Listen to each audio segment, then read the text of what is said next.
What is going on, guys, and welcome back to episode 15 of the So Rare Road to Glory. And today we are going to be talking through my gallery and some upcoming purchases that I plan to make. As always, guys, please make sure to like and subscribe, and if you've got any questions, just pop them down in the comment section. Let's get into the video. Right, so in terms of players that we are looking to sell, we're going to try and build up a ETH balance to purchase some more MLS cards and also another keeper as well. Both Kamajima and Arriaga we won as rewards over the last sort of 4 to 6 weeks. Kamajima's price increased up from like £10 to £15 to like 25 to like 35. So we're going to sell him. Arriaga, I believe I saw that he's injured for like the next 6 to 8 weeks.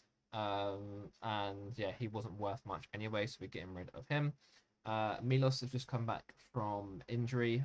He's sort of in and out of the team, and I don't really have anyone to sort of partner him with.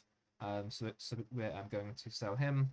Brodic, we're going to get rid of. We don't have any other players from his league, and I know that the Croatian league does start soon, but I just don't really have any sort of use for him, and also confidence in playing him in any of my teams. I just think he's going to end up in loads of like random teams and training lineups. And if I can get somewhere around sort of like £60 mark for him, that would be good. I believe I bought him for like £64. So anything around that sort of region, I will take. A couple of cheap limited cards in Morgan and Bardi. Both of those I just don't need. And then Figueroa, yeah, I just don't think he's going to be a very good option for me. He may be useful in like cap 220s and stuff, but I really want to be moving my gallery forwards rather than focusing on that sort of player.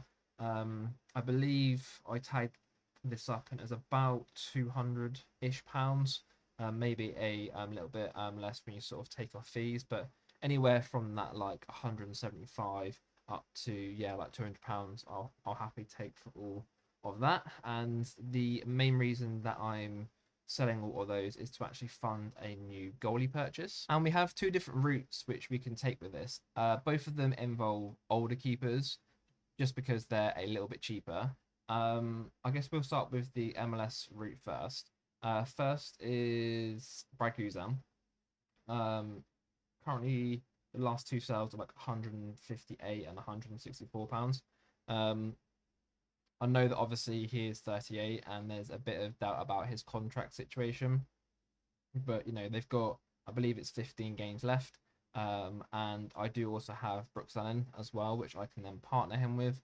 And I just feel like for like that sort of price, I can yield back enough ETH and then hopefully sell him on, or even just keep him and then just see what happens with the contract situation.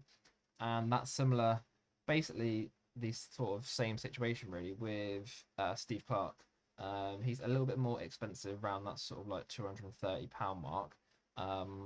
Same contract issue. He's 37, so a little bit younger than Brad Guzan, and is on a better team in Houston and does get some nice peak scores, especially when Houston are at home. And I could then partner him with Escobar, for instance. I do also have Corey Baird, who's the forward for Houston, so that could be a option.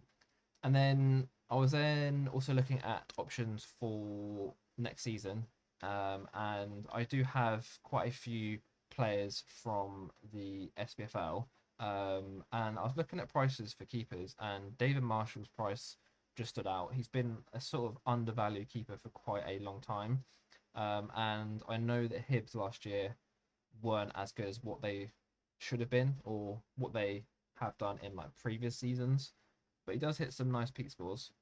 He does have that downside of being 38, and there was some doubts over him last year in terms of his form. They have brought in another goalkeeper, but I believe that that's more for the season after this.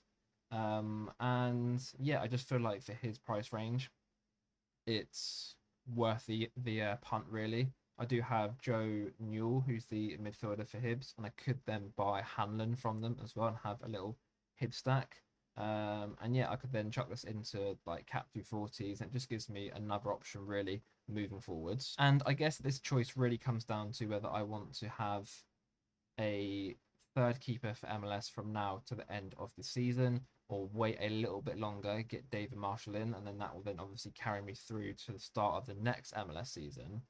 It's a little bit difficult to sort of manage your gallery, and it's one of those things which, as a Sorare manager, you're always sort of having to deal with, really. And then, as a side note, one thing that I did want to touch on is what I'm doing with my gallery moving forwards, and how I'm going to try and take the next step and just become overall a better Sorare player.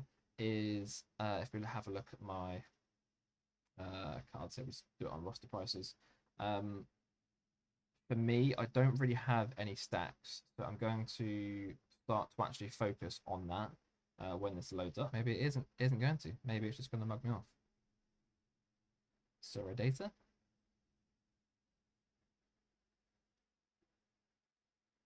There we go.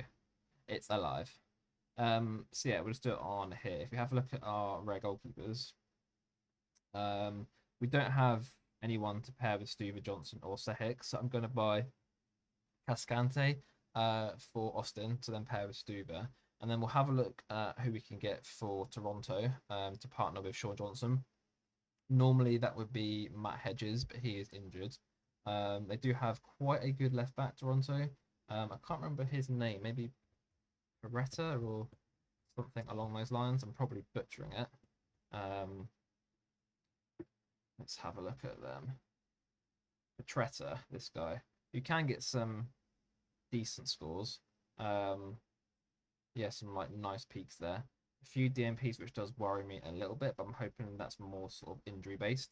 So we can get him to then partner with Johnson, and then we'll look at getting a Konyaspor defender with Sehik, and then yeah, looking at getting some more partnerships with the midfielders and then forwards.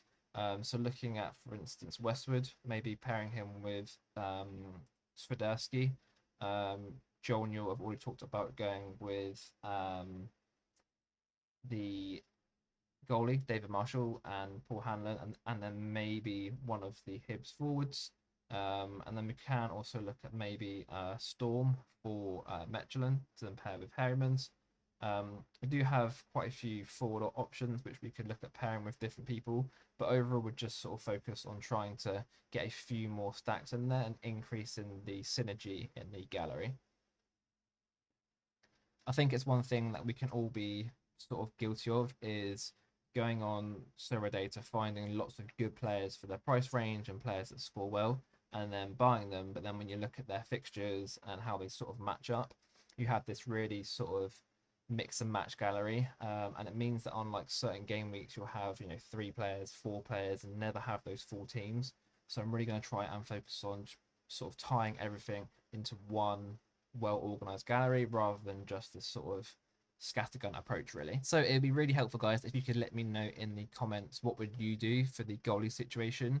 Would you pick up David Marshall for next season and then have him until the new MLS season starts? Or then would you rather have Brad Guzan or Steve Clark, one of those older MLS keepers, which will then give me more lineups for the time being, and hopefully I can then win some more ETH and then go and buy someone like David Marshall maybe a little bit later on in the season. Thank you very much for watching. If you've got any questions, once again, pop them down in the comments down below. Make sure to like and subscribe, and I'll see you tomorrow for our next Sorare RTG video.